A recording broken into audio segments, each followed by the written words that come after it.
seminario de hoy sobre terapias basadas en la compasión está pensado para aquellas personas que estén interesados o interesadas en poder integrar procesos de compasión en las personas con quienes trabajen o acompañen, que estén interesadas en el cultivo del mindfulness, de la atención plena, también dentro de un contexto clínico, y evidentemente que tengan un interés en también el trabajo con uno y con una, ¿vale? Eh, estos enfoques, ¿no? Contemplativos o tanto las psicoterapias basadas en mindfulness y basadas en la compasión parten del principio que es fundamental poder realmente hacer un trabajo previo personal para posteriormente poder como ir inundando a las personas a quienes acompañen a partir de esta misma experiencia propia, ¿vale? Y lo mismo es cuando trabajamos con compasión. Es fundamental que el terapeuta cultive en sí mismo o en sí misma la autocompasión.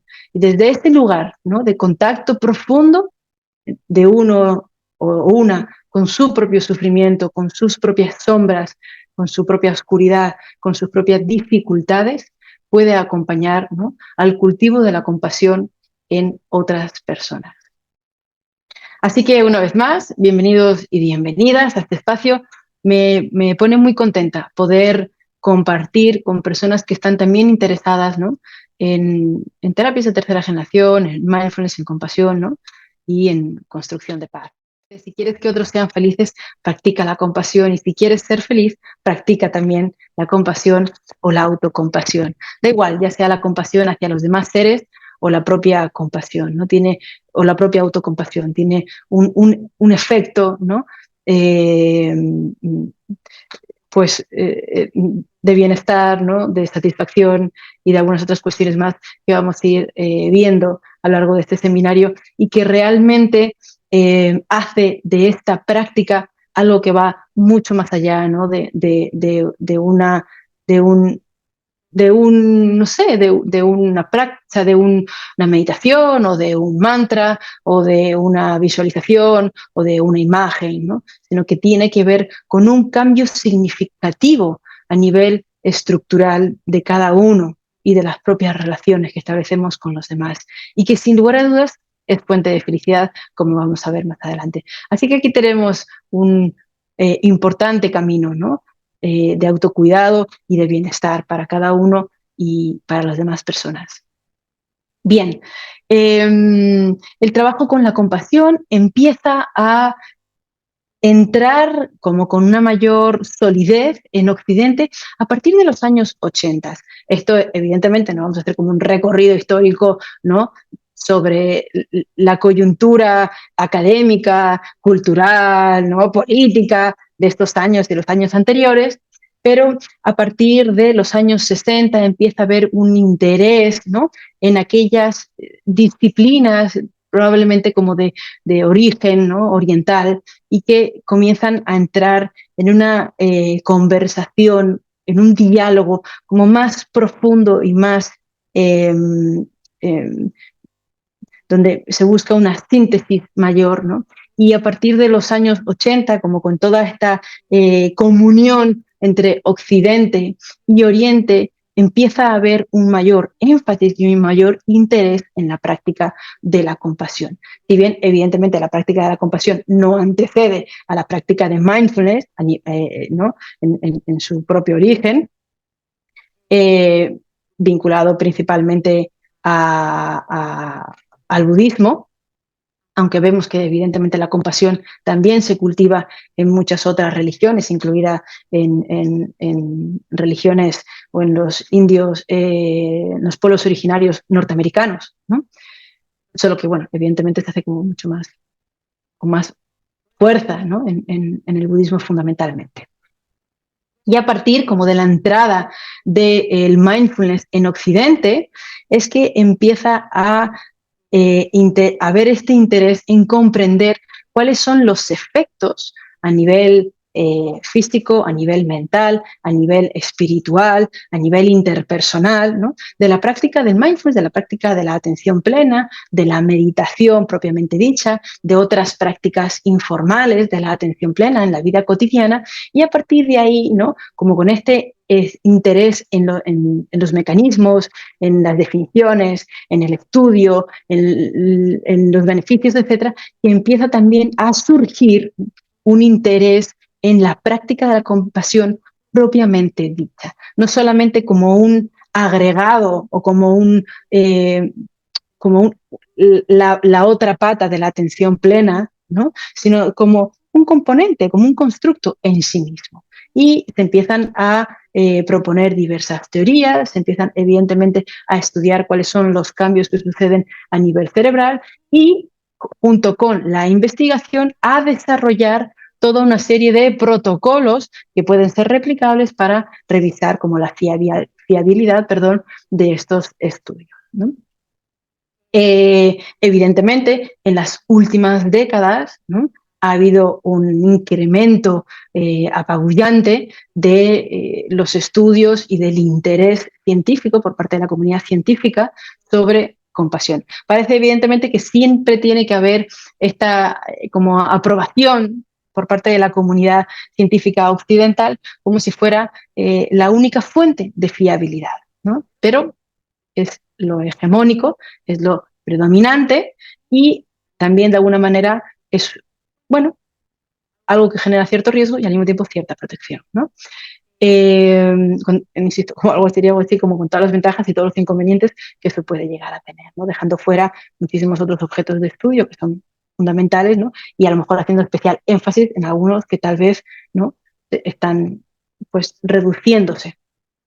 Bien, y dice Paul Gilbert, ahora como metiéndonos en una de las definiciones que hay, pero probablemente de las más como populares, eh, dice Paul Gilbert, la compasión es la profunda conciencia del sufrimiento de uno mismo, de una misma, y la conciencia del sufrimiento en otros seres vivientes, junto con el deseo y el esfuerzo de aliviarlo. A mí me gusta esta definición eh, porque realmente es sencilla de entender, ¿no? Es la conciencia del sufrimiento en uno, en una, de los demás, el sufrimiento también de los demás, y el deseo de aliviar o de reducir ese sufrimiento en uno mismo, en una misma, a través del autocuidado y de algunas otras cosas que vamos a ver más adelante, y evidentemente también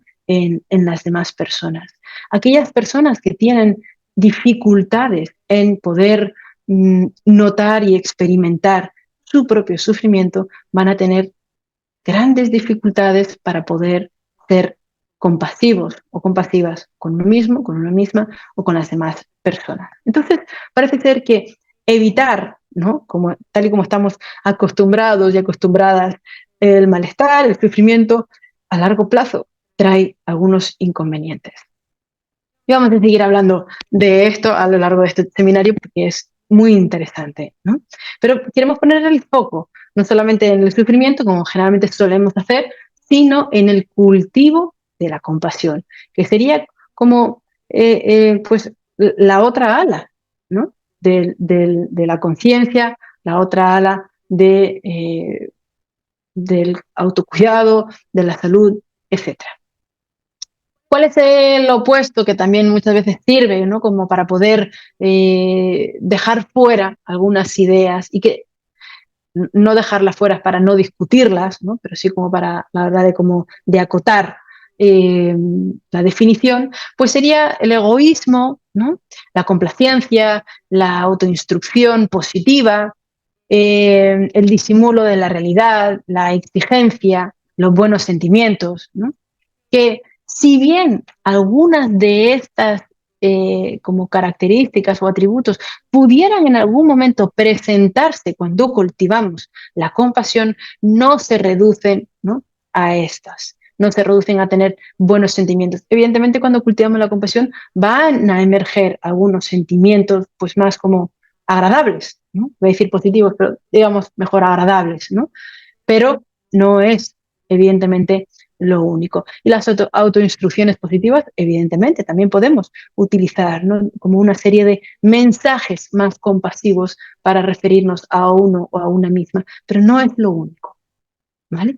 Entonces, debe de haber una conciencia clara del dolor, del sufrimiento, de todas las formas que hacemos para provocárnoslo y para evitarlo, que suele ir como de la mano, paradójicamente, ¿no? Y el deseo de cuidarnos desde un lugar diferente. Eh, Hace una semana o dos, ¿no? Mm, yo compartía en una clase con un grupo, porque como veremos muy brevemente más adelante, el cultivo de la compasión y la capacidad de ser compasivos y autocompasivos está relacionado con el estilo de apego que hayamos tenido eh, pues en los primeros años de vida, ¿no? Y que tiene evidentemente que ver como con la crianza, con el cuidado, ¿no? Que nos han pues, proporcionado nuestros padres y nuestras madres. Y yo decía, no necesariamente tener un estilo de apego seguro, ¿sí? Que se relaciona con la capacidad de posteriormente en la adultez, ¿no? Una mayor facilidad, una mayor tendencia para ser compasivos, nos garantiza ser compasivos, porque hay muchas personas, como seguramente todos y todas sepáis, que han tenido un estilo de apego seguro, pero que no necesariamente son compasivos, que muy por el contrario son personas profundamente egoístas, ¿no? Entonces, la compasión es algo que puede, frente a lo cual podemos tener como cierta predisposición, con base en el estilo de crianza, el contexto en el que hayamos crecido, etcétera, pero que no nos garantiza, ¿no? Es algo que debemos de ir entrenando y cultivando eh, día a día, con el paso de los años y sobre todo momento a momento, ¿no? Es algo que tenemos que monitorizar, porque de lo contrario, muchas veces esta autocompasión se puede fundir, ¿no? Con el mismo egoísmo, con el disimulo de la realidad, con la evitación experiencial, ¿no? Entonces es algo que no se experimenta o se consigue y ya podemos descartarlo, ¿no? Como podemos descartar la práctica, sino que es algo que todos y todas debemos ir constantemente cultivando. Claro que a partir de la práctica tendremos una mayor facilidad, no somos siempre los mismos iniciantes, ¿no? Del primer día, pero siempre hay, ¿no? La necesidad de recordarnos, ¿sí? Bien, hay diferentes modelos, ¿no? Evidentemente, sobre qué es la compasión, cómo la experimentamos, cómo se cultiva, cómo se desarrolla y cuáles son los cambios que suceden a partir de esta experiencia. Hay modelos de corte como más tradicionales, ¿no? Como más enfocados o que se desprenden del budismo y hay otros que evidentemente también se desprenden de alguna manera del budismo, pero que se han enfocado más en la neurociencia, en la regulación emocional, en la psicología evolutiva, etcétera. Ninguno, evidentemente, es mejor que otro, ni muchísimo menos. Vamos a presentar los modelos, uno de corte más tradicional y otro de corte como más dentro de la psicología evolutiva, y el primero es de Christine Neff y el segundo es de Paul Gilbert. O sea, los dos grandes referentes, ¿no? Entre algún otro que otro más, dentro de los estudios de la compasión. Christine Neff ha hecho un especial trabajo en el estudio de la autocompasión, que a diferencia de la compasión es la amabilidad, el cultivo de esto mismo que voy a explicar ahora, ¿no? En uno mismo, en una misma, y que nos va a permitir también poder ofrecerlo a los demás, ¿no? Pero como que como sociedad, como personas, tenemos una mayor facilidad, que es fuente de autoengaño realmente, a ser compasivos con los demás. Tenemos más facilidad, ¿no? eh, para ser compasivos con los demás, ¿sí? Sobre todo las mujeres tenemos una mayor capacidad para ser compasivas con las demás personas y una mayor dificultad para ser autocompasivas, ¿no? Hay algunas diferencias de género, es interesante, y esto evidentemente tiene que ver con cuestiones culturales, ¿no? Que nos han enseñado a cuidar y que también probablemente haya algo de nosotros y nosotras evolutivo, sin lugar a dudas, diría el segundo modelo, ¿no? Que tiene que ver con estas prácticas. Bien, entonces, ¿cuáles son como los tres pilares fundamentales en esta triada, ¿no? Básica del cultivo de la autocompasión según el modelo de Kristin Neff? El primero sería la bondad, el cultivo de la bondad hacia uno mismo, hacia una misma. Estos tres elementos, evidentemente, están en interrelación, ¿no? Y cuando yo cultivo uno, pues voy a ir también trabajando, ¿no? El otro, pero que voy a tener que trabajar explícitamente para poder realmente desarrollar. Como decía, el primer elemento sería la bondad hacia uno mismo, hacia una misma, ¿no?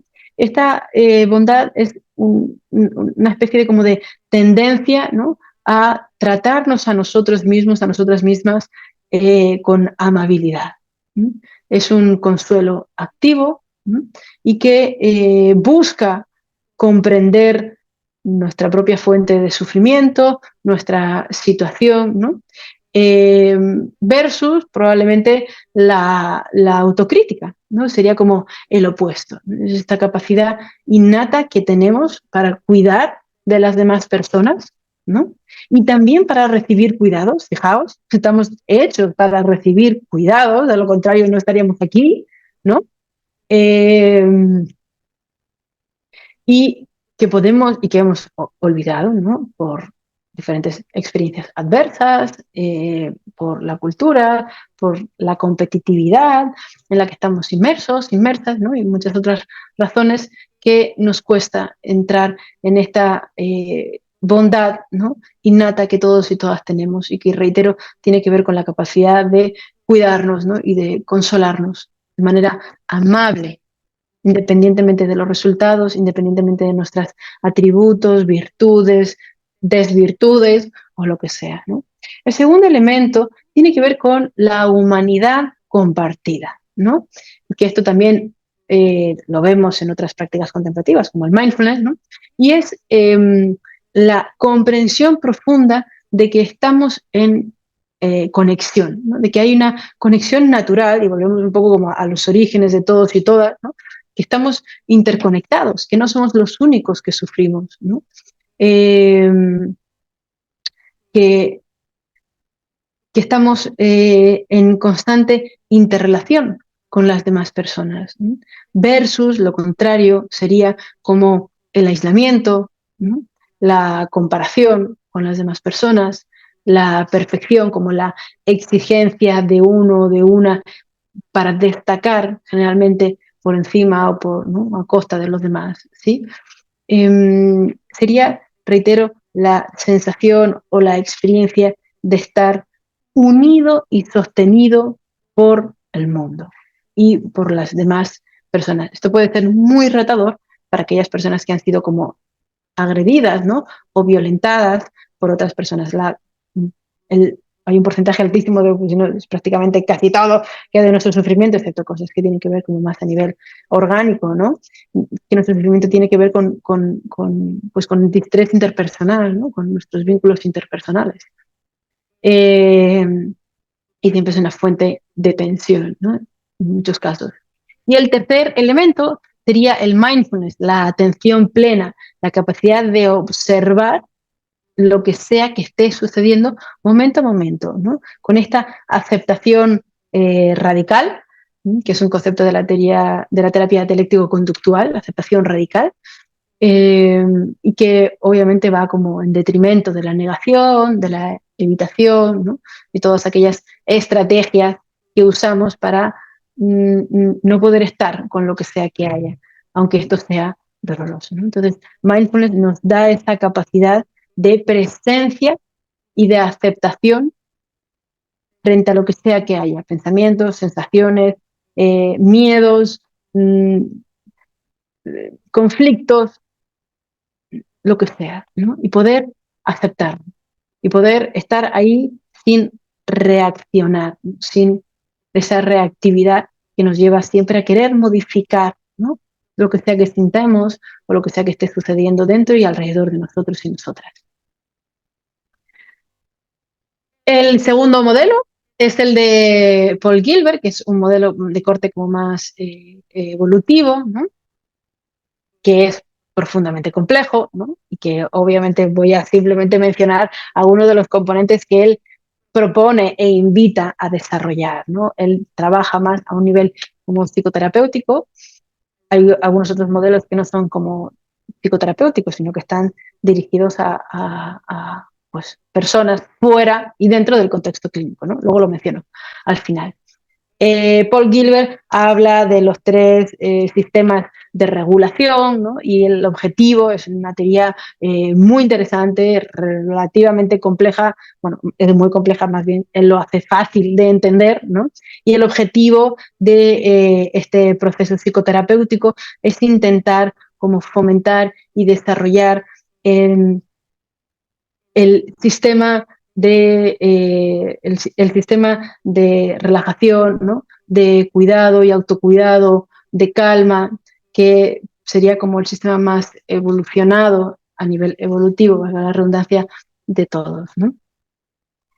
Bien, y él propone cómo cultivar estos 6 elementos, ¿no? A lo largo del proceso psicoterapéutico con diferentes prácticas que serían desarrollar una motivación para cuidar del bienestar de uno mismo, de una misma. Esta motivación, ¿no? No tiene que ir vinculada, ni, como decía anteriormente, ni a la competencia o a la competitividad, ni al el logro de ningún tipo de resultado, ¿no? Sino sino que se vincula como con el deseo, ¿no? De cuidar de uno mismo, ¿vale? Independientemente de cuántos fracasos o de cuántas veces, ¿no? Volvamos a hacer lo que sabemos hacer, ¿no? Que muchas veces es, pues, cuestiones contrarias, ¿no? En segundo lugar, sería desarrollar la sensibilidad hacia el propio malestar, las necesidades y emociones, y también desarrollar la sensibilidad como hacia todas los mecanismos que tenemos para evitar, ¿no? Y esto es muy bonito también cuando lo hacemos en terapia. Y les invitamos a los pacientes, a los clientes, ¿no? A los usuarios, como cada quien desee llamarlo, eh, a que vayan eh, como profundizando y entendiendo, ¿no? Por un lado, la experiencia pues, más evidente, más como lo que siempre suele emerger, lo que siempre suele surgir, que luego vayan entendiendo como todos los mecanismos que tienen de evitación de su propio malestar, ¿no? Todos o algunos, todos sería muy ambicioso, ¿no? Pero sí algunos, ¿no?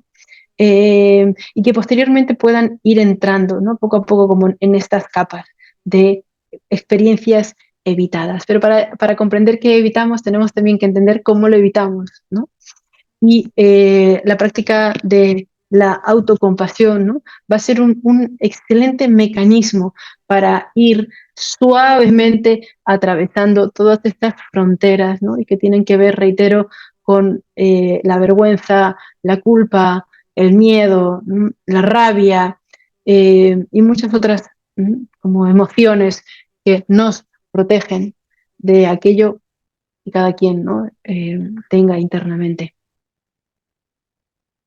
En tercer lugar, desarrollar como explícitamente la compasión y la autocompasión, ¿no? En cuarto lugar, desarrollar la tolerancia al malestar y emociones adversas. Esto lo he explicado brevemente antes, ¿no? A partir del trabajo con mindfulness y con la exposición, ¿no? En quinto lugar, desarrollar la empatía por uno mismo, por los demás, ¿no? Como que nos ofrezca un poco como esta posibilidad, ¿no? De poder entender la experiencia del otro. Pero fijaos qué interesante, yo para primero entender la experiencia del otro, de la otra, y yo poder resonar con esa experiencia, tengo primero, ¿no? Que tener cierta inteligencia emocional, tengo que tener cierta sensibilidad, ¿no? Interna, cierta, lo que llamamos, bueno, en mindfulness como conciencia corporal, ¿no? Para poder desarrollar la empatía. Porque es un proceso que sucede a nivel inconsciente, ¿no? Que sucede de manera como involuntaria, en tanto yo voy como pelando, como decía anteriormente, ¿no? Esas capas, ¿no? Y por último, desarrollar el no juicio, algo dificilísimo en estos tiempos y siempre, ¿no? Probablemente, eh, por, por, el, porque el juicio nos hace creer que somos más fuertes, ¿no? El juicio nos hace creer que es ese brazo duro por el cual vamos a conseguir lo que sea que queramos conseguir. El juicio, la crítica, es lo que nos ha llevado a ser como recios, ¿no? O personas mm, justas o lo que sea, ¿no? Entonces, alrededor del juicio hay muchísimas creencias en relación a nuestra propia fortaleza, ¿no? En relación a nuestras propias virtudes y un largo etcétera. Eh, y la invitación desde el mindfulness no es necesariamente como no tengas juicios, porque juicios vamos a tener, ¿no? Sino a no juzgar los juicios, ¿no? Que es una especie como de metacognición, ¿vale? Bien, dos grandes aportes que a mí, esto lo he hecho yo, los he tomado, ¿no? De cierta, de diferente bibliografía, pero que a mí me encanta, porque nos ayuda al menos a mí me ha servido, ¿no? Me ha ayudado mucho a entender eh, qué sucede en aquellas personas cuando tienen tal vez o vienen a consulta, ¿no? Diagnosticadas con algún trastorno o con algún desorden, tal vez tipo depresivo, de la ansiedad, ¿no? Que suelen ser como los más comunes.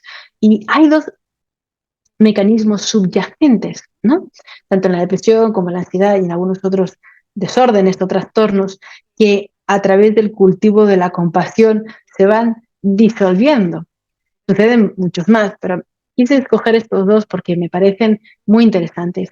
El primero sería una menor tendencia a lo negativo. A través del cultivo de la compasión tenemos, por un lado, una menor tendencia a lo negativo y por otro lado, una mayor facilidad para reconocer como lo agradable, lo positivo, ¿no?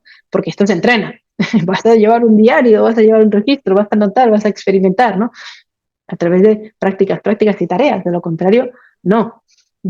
Y esta tendencia hacia lo negativo, todos y todas ya a estas alturas, sabemos que es algo biológico, que estamos diseñados para reconocer el peligro, ¿no? Las amenazas, protegernos, estar como siempre en alerta. Pero bueno, definitivamente algo que ha sido muy funcional ahora no se encaja en el mundo en el que vivimos, ¿no? Ya no necesitamos estar como pues más bien no tenemos como esos mismos peligros y tenemos otros peligros que nos hacen creer, ¿no? Como decía anteriormente, el de la competitividad, la lucha por los recursos, ¿no? No tenemos suficiente agua, no tenemos suficiente dinero, no tenemos suficiente comida, no tenemos suficiente, ¿no? El cariño, tenemos que competir por el cariño de nuestra madre desde que somos pequeños, tenemos que, ¿no?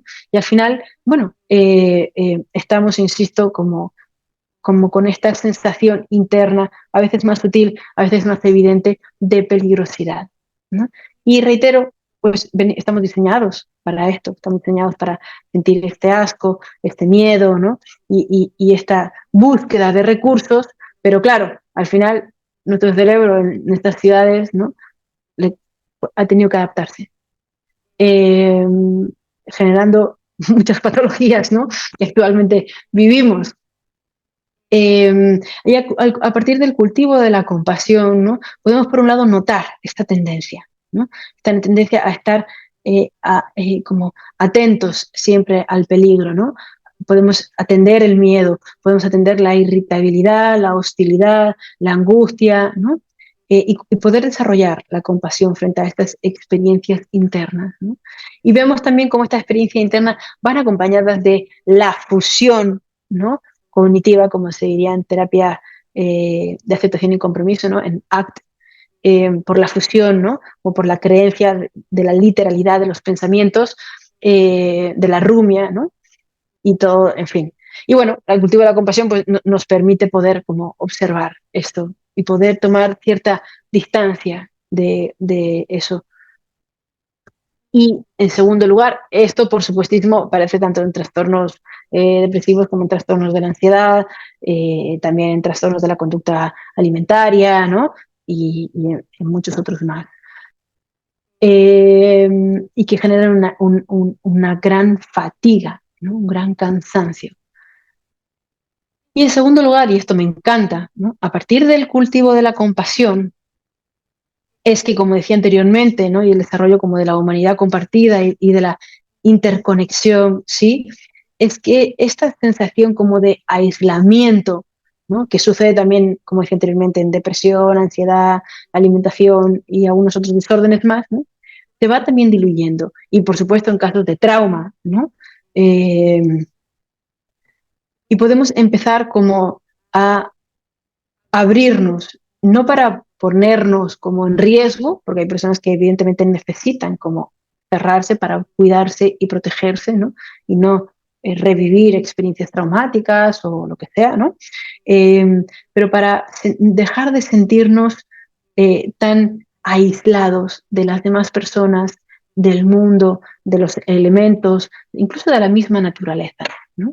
Entonces, podemos empezar, obviamente, a partir de ir nuevamente generando una interconexión, ¿no? Con elementos más inocuos, perdón, con experiencias más inocuas, ¿no? Que pueden estar en la naturaleza o con otras personas o evidentemente con partes de nuestro propio cuerpo, ¿no? Y me gusta mucho saber, ¿no? Y entender que este componente como de aislamiento está jugando siempre, ¿no? Tanto en la ansiedad, en la depresión, ¿no? Y que a partir del cultivo de la compasión vamos disminuyendo los niveles y esta sensación de aislamiento en uno y en las personas. Y que, por supuesto, la relación terapéutica es probablemente el primer lugar donde empieza a suceder esa ruptura de aislamiento para saberse o sentirse sostenido, sobre todo en interrelación, ¿vale? Porque yo puedo no sentirme sostenida, pero me puedo sentir como en interrelación y vinculada a otros seres conocidos o desconocidos, para estar abierta, ¿no? En lugar de retraída, aislada, ¿no? Y fuera. ¿Cuáles son algunos de los principales conceptos relacionados con la autocompasión y que van a ir cambiando, ¿no? Conforme cultivamos la autocompasión? Sobre esto voy a pasar como ya relativamente rápido para mencionar un par de cositas más y poder hacer una práctica, ¿no? Y que no sea pues un seminario que podamos respetar los tiempos, ¿vale? Que tenemos programados para estos seminarios. Eh, entonces, principales conceptos relacionados con la compasión, ¿no? Experiencias que van a ir sucediendo a partir del cultivo de la compasión. Por un lado, como decía anteriormente, ¿no? Hay un incremento en la inteligencia emocional. Este término, ¿no? Que también se puso de moda hace algunas décadas y que sirve para entender, ¿no? Como esa conciencia de las emociones que suceden internamente sin ser dominados o dominadas por ellas y poder tener así una toma de decisiones más sabia, ¿no? Esta es la inteligencia emocional, ¿vale? Y a partir de la exposición cuando cultivamos la compasión, ¿no? A partir también como de la pérdida del temor hacia experiencias internas, ¿no? Y la comprensión de las mismas, es que yo voy a poder ir como teniendo esta capacidad, esta conciencia, ¿no? De las emociones sin verme desbordado, desbordada, ¿no? O sin verme como controlado, sería la palabra, o controlada por estas experiencias, ¿no? Muy importante también, ¿no? Para muchos de nosotros y nosotras. Hay un incremento, esto es bastante como, no es que necesariamente se tenga que agarrar con pinzas, sino que simplemente se tiene que, como que explicar. Todos y todas sabemos que la autocompasión y la autoestima son dos conceptos diferentes y que generalmente la autoestima viene definida en función de la valoración externa de las demás personas. Y fijaos bien, no de la valoración de mis seres queridos más cercanos, ¿no? Sino de personas generalmente desconocidas, ¿no? O sea, valoramos más la impresión de personas desconocidas o lejanas que la impresión o la opinión de las personas más cercanas, ¿no? Y esta necesidad de tener como éxito o atractivo que está vinculada, ¿no? Con ciertos cánones o ciertos niveles autoimpuestos o impuestos socialmente, ¿no? Y que van a modular la autoestima. Entonces, es un concepto que se distancia de la autocompasión, pero paradójicamente, cuando cultivamos la autocompasión, también aumentan los niveles de autoestima. Como esta seguridad emocional, ¿no? Como esta responsabilidad o esta autoestima sana, probablemente, que tiene que ver, ¿no? Como con, eh, eh, pues como con la aprobación interna y no tanto externa, ¿no? Y con esto es muy interesante, me encanta, con la capacidad de responsabilizarnos de nuestros éxitos y fracasos. Porque las personas con una alta autoestima, sin compasión, eh, tienden más a eh, como justificar sus fracasos en función de, sería algo así como dicho mal y pronto como a echar los balones fuera cuando fracasan en algo, ¿no? Y a culpabilizar a las demás personas por sus fracasos. En cambio, las personas que tienen como una alta autoestima, pero también son autocompasivos, ¿no? Más bien son autocompasivos y por tanto tienen una mayor como seguridad emocional, se responsabilizan de la parte que les corresponde de lo que sea que haya sucedido. ¿No? Algo importante también. En tercer lugar, la motivación y el crecimiento personal. Hay un deseo inherente a el aprendizaje, a cultivar valores, ¿no? A llevar una vida como más significativa, a poder entrar como en contacto con dificultades sociales, ¿no? Y culturales que suceden, eh, versus como la autocrítica, que sería como el antagónico, ¿no? Este deseo de crecimiento personal que nos lleva, movido por la compasión, ¿no? O la compasión, que en el caso de la autocrítica, que nos lleva como a superarnos a partir del miedo, ¿no? A partir de esta sensación de insuficiencia, ¿no? Y de negar lo que cada quien sea o es. En cuarto lugar, la compasión hacia los demás, como decía anteriormente, ¿no? Y que va a ir sucediendo, como yo explicaba al inicio, cuando yo puedo reconocer mi propio sufrimiento de manera automática, inconsciente, involuntaria, voy a poder reconocer también el sufrimiento de las demás personas, ¿no? Eh, y en esta sensibilidad ante las propias necesidades y de las necesidades de los demás, sabiendo que no voy a poder responsabilizarme del viaje de cada uno, del viaje vital de cada uno, poder ayudar hasta donde cada uno, cada una pueda. También la compasión se vincula o tiene como este efecto, ¿no? Bola de nieve en las relaciones paterno-filiales, ¿no? Que padres que son más compasivos y que enseñan a sus hijos a ser autocompasivos, que los padres que lo son con ellos mismos, ¿no? Por supuesto tienen un estilo de crianza, como decía anteriormente, más seguro, ¿no? Que les permite al niño poder comprenderse a sí mismo mejor, que poder confiar en las demás personas, ¿no? En detrimento de padres críticos, ¿sí?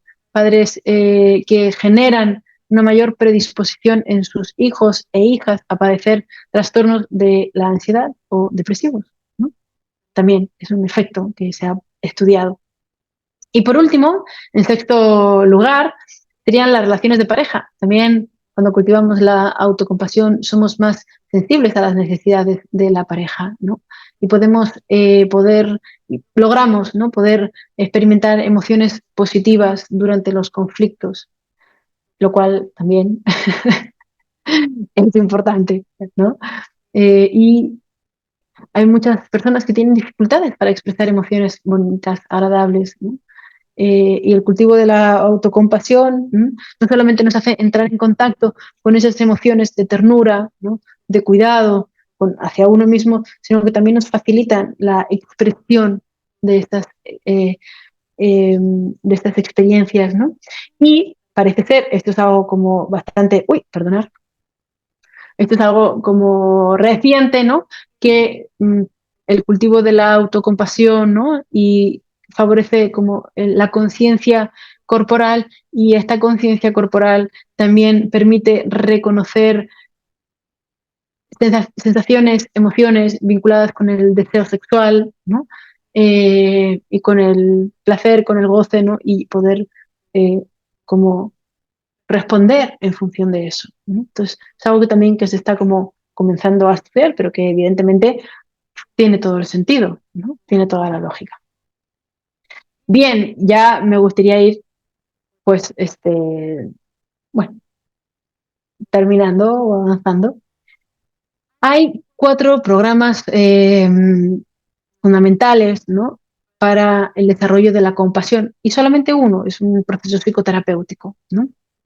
Son programas, no son programas psicoterapéuticos, pero son programas profundamente terapéuticos. El primero sería de Lozan Tensinegui, que es el entrenamiento en compasión de base cognitiva. El segundo sería el entrenamiento en el cultivo de la compasión de la Universidad de Stanford. El tercero sería el programa de Kristin Neff y de Germer, Mindful Self-Compassion, ¿no? Probablemente uno de los más populares. Y el cuarto programa sería la terapia focalizada en la compasión de Paul Gilbert, que ¿no? se basa en la explicación de estos 3 sistemas de regulación, ¿no? Y en el intento de regularlos, valga la redundancia, ¿no? Y del cultivo y del desarrollo del sistema relacionado con la compasión, ¿vale? A través de pues algunos ejercicios como os voy a compartir aquí más adelante y de uno que también vamos a hacer si alcanzamos, que yo creo que sí, yo espero que sí, ¿vale? Algunos ejercicios para estimular la compasión. Cuando trabajamos en terapia, compasión, ¿vale? Y el desarrollo de la compasión, hay que tener en cuenta que lo vamos a trabajar como en 3, eh, pues en 3 lugares o en 3 dimensiones diferentes.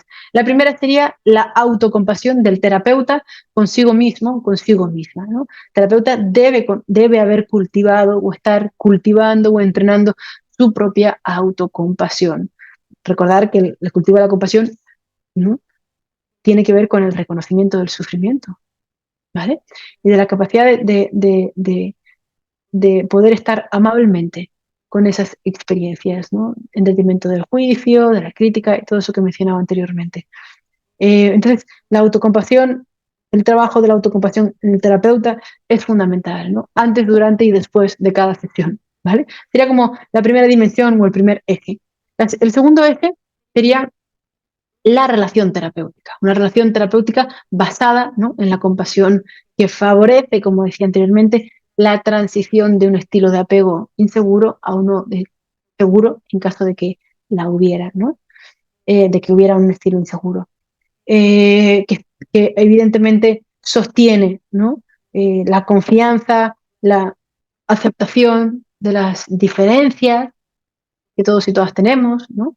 La aceptación y el no juicio de los mecanismos, de las dificultades, de lo que sea, ¿no? Que subyace en la historia del paciente. Y en tercer lugar, o el tercer como tercer foco, es el cultivo y el desarrollo de la compasión en el paciente o en el cliente, ¿no? A través de técnicas, de estrategias, y a través de esta misma relación, ¿no? A través también del aprendizaje vicario por parte de la autocompasión en el terapeuta en sí mismo, ¿no? Y este cultivo de la compasión en el cliente, ¿no? Va a ir en varias direcciones también. Por un lado, en cultivo de la autocompasión, el cultivo de la compasión hacia las demás personas, a veces son padres, amigos, hermanos, conocidos, desconocidos, ¿no? A lo mejor también se quieren comprometer con alguna acción que sea significativa, valiosa, ¿no? Esta conducta orientada por valores y también la capacidad de recibir compasión de las demás personas, ¿no? Importante, ¿no? Saber recibir.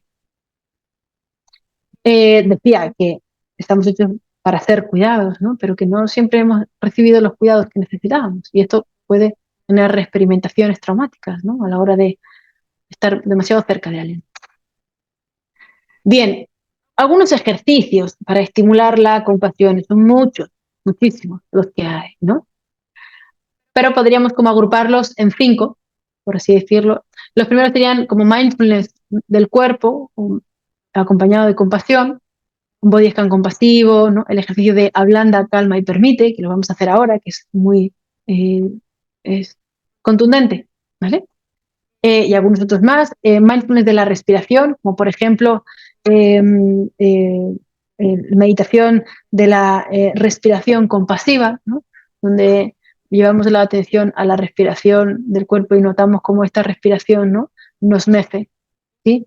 Y empezamos como generar sensaciones y experiencias de gratitud hacia la respiración, ¿no? De cuidado, de, como de cómo la respiración, ¿no? Entra y sale en nuestro cuerpo como si estuviera meciéndonos o como si nosotros estuviésemos meciendo, ¿no?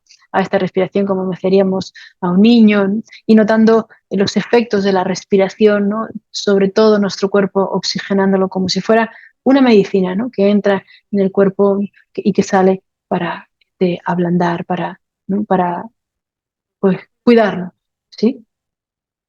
Hay algunas otras técnicas como de método de actuación, ¿no? Como por ejemplo, y que tienen que ver más como con lo que, como con prácticas de hacemos, ¿no? Algo como por ejemplo el diario de gratitud, escribir todos los días 3 experiencias que agradezcas que te hayan sucedido, o 3 experiencias, ¿no? De gestos compasivos de las demás personas hacia ti, o cosas que tú hayas hecho, ¿no? Hay variantes, ¿no? Hay variaciones.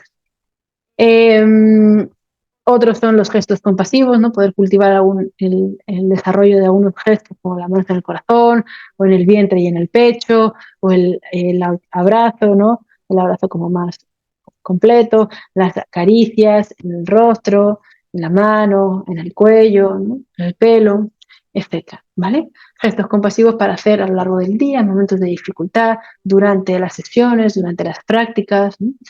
Eh, como una forma de cuidarnos, ¿no? Y de ofrecernos esa bondad y ese consuelo para poder atravesar, ¿no? Lo que sea que haya que atravesar, para poder estar, para poder tomar la energía, ¿no?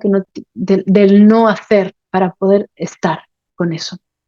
La joya de la autocompasión, ¿no? Que sería, bueno, como hay algunos otros ejercicios que tienen que ver con llevar objetos que nos recuerden las particularidades, ¿no? O experiencias compasivas y que podemos tener con nosotros y tocarlas en momentos de dificultad. La pausa compasiva en momentos de dificultad, generalmente, ¿no? Donde hacemos como los 3 elementos que propone Christine Neff, ¿no? Reconocer que esto es un momento de sufrimiento, que no estamos solos, ¿no? Y notar qué necesitamos, ¿no? Los tres pasos, cómo podemos ayudarnos, ¿no? En ese momento de sufrimiento. Llevar la atención a la planta de los pies y en cada paso, ¿no? Poder como cultivar notar cómo plantamos, ¿no? Con alguna actitud compasiva, como la amabilidad, como la apertura, como el cuidado, ¿no? Y ir notando cómo nos lo damos y cómo también lo damos a la tierra, ¿vale? En fin, son hablarnos de otra forma, ¿no? Como reconocer el juicio, la crítica y cómo no lo podríamos decir de otra forma, ¿vale? Hay ejercicios infinitos sobre estas técnicas.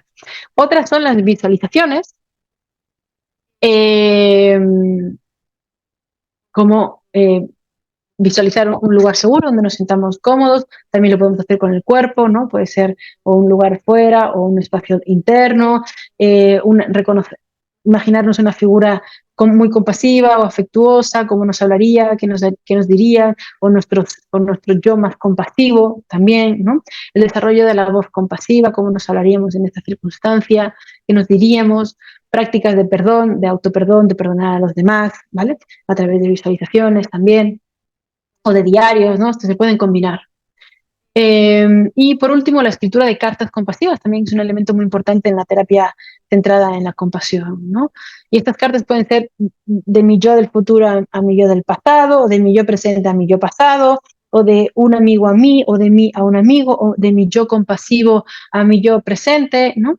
Y a veces se pueden leer en el momento, en terapia, ¿no? A veces se pueden leer de una sesión para otra, a veces se le pueden pedir que la guarde y que después del proceso psicoterapéutico la lea, ¿no?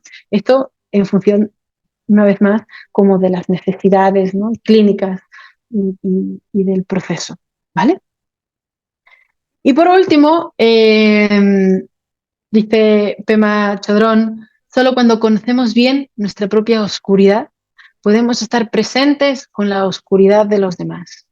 La compasión se vuelve real cuando reconocemos nuestra humanidad compartida, ¿vale? Saber que la imperfección es de todos y todas, ¿no? La perfección es de todos y todas, y está en todos nosotros. Eso es también una de las, es algo de sentido común, ¿no? Pero también, si nos falta ese sentido común, podemos cultivar la compasión para recordárnoslo, ¿vale? Así que dicho esto, vamos a hacer una breve práctica meditativa. Os invito a aquellas personas que estáis en redes sociales o aquellas personas que estáis eh, en, en este espacio, mmm, que adoptéis muy brevemente, ¿no? Vamos a hacer una práctica brevemente, ¿sí? Que adoptéis una postura cómoda. Os invito a cerrar los ojos para tener una mayor sensación como de intimidad y de contacto, ¿no? Eh, Probablemente nadie os esté mirando, tenéis las cámaras muchos de vosotros apagados, ¿no? Entonces no hay peligro, ¿no? de poder ser expuesto. Así que esta es una práctica que se hace en el programa de Mindful Self-Compassion, ¿vale? De Christine Neff, para cada quien, si alguien desee, como recuperarla. Por favor, una vez más, adopta una postura cómoda, ya sea sentado, sentada o acostada. Cierra tus ojos y toma 3 respiraciones relajantes. Vamos a tomarnos un par de minutos nada más. Y tal vez quieras colocar una mano sobre tu corazón para recordarte que estás en casa, que estás contigo, que este es tu hogar, ¿no? Este espacio, este corazón, este cuerpo, es tu casa y que eres digno o digna de ser amable, ¿no? De amabilidad. Quédate, date como un instante de esta experiencia tranquilizadora. Y te invito ahora a traer a tu mente, a recordar una situación de dificultad media, ¿vale? Ni muy desbordante, ni algo que sea absolutamente irrelevante. Simplemente trae una situación conflictiva, estresante en el trabajo, tal vez con algún familiar o algo importante, significativo, pero no demasiado difícil. Y piensa en ella para poder visualizar claramente, ¿no? Este problema. ¿Quién había? ¿Qué fue lo que dijisteis? ¿Qué estaba sucediendo? Y mientras revives esta situación, observa si surgen algunas emociones dentro de ti. Y si es así, que seguramente lo sea, mira a ver si puedes etiquetar estas emociones o esta emoción que surja. Ponle un nombre, ¿no? Tal vez sea enfado, tristeza, confusión, miedo, expectativa, desesperación. Y te aparecen muchas emociones, escoge la que sea más evidente, la más fuerte de todas, la que esté más asociada con esta situación. Y ahora con esta voz tierna y amable que todos y todas tenemos, ¿no? Repite el nombre de la emoción como si estuvieras validando lo que pudieras estar sintiendo, lo que estás sintiendo, ¿no? Como si lo estuvieras sintiendo un buen amigo, ¿no? Esto es odio, esto es desconsuelo, nombrando y validando de manera amable esa experiencia emocional. Y te invito ahora a abrir tu conciencia hacia todo tu cuerpo. Cada vez que tu mente se aleje, recuerda de nuevo la situación difícil y nombra la emoción más difícil que sientas. Y desde esta perspectiva interior, explora tu cuerpo, de la cabeza a los pies,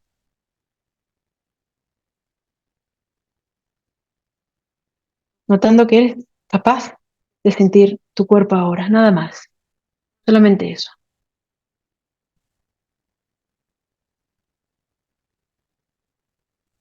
Y ahora si puedes, por favor, puedes elegir un lugar concreto en tu cuerpo donde la emoción se exprese con mayor fuerza. Tal vez un punto de tensión muscular en tu cuello, una sensación dolorosa en el estómago o en el corazón. Y mentalmente, inclínate suavemente hacia ese lugar.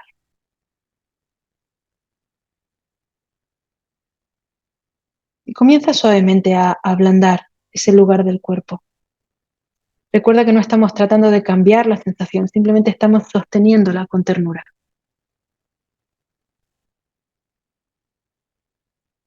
como ablandando, sosteniendo de manera bondadosa, amable esa experiencia sin la necesidad de cambiarla, solamente recogiéndola. Y puedes reconocer que es una situación difícil. Si está bien para ti y lo deseas, puedes llevar una mano sobre esta zona donde sientas el malestar, notando el contacto cálido y suave de tu mano, imaginando a lo mejor, ¿no?, la ternura, la amabilidad que fluyen de tu mano a esta zona del cuerpo,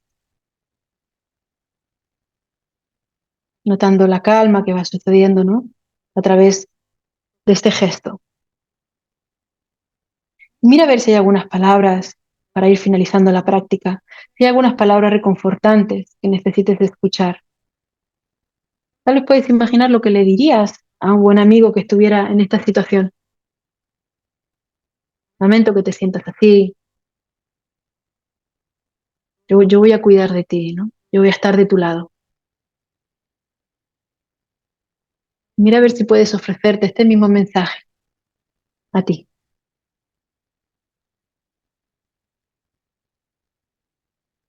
permitiendo finalmente que el malestar esté ahí, haciendo espacio para él, abandonando la necesidad de que el malestar desaparezca, dándote permiso simplemente para sentir y experimentar ser tal y como eres, al menos por este momento,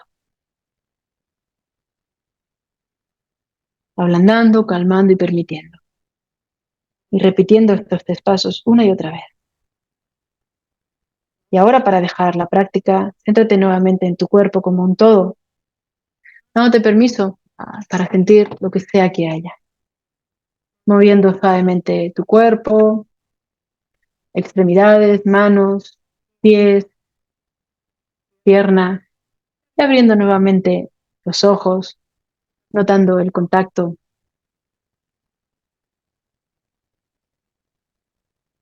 con lo que sea que haya a tu alrededor y regresando una vez más a este espacio.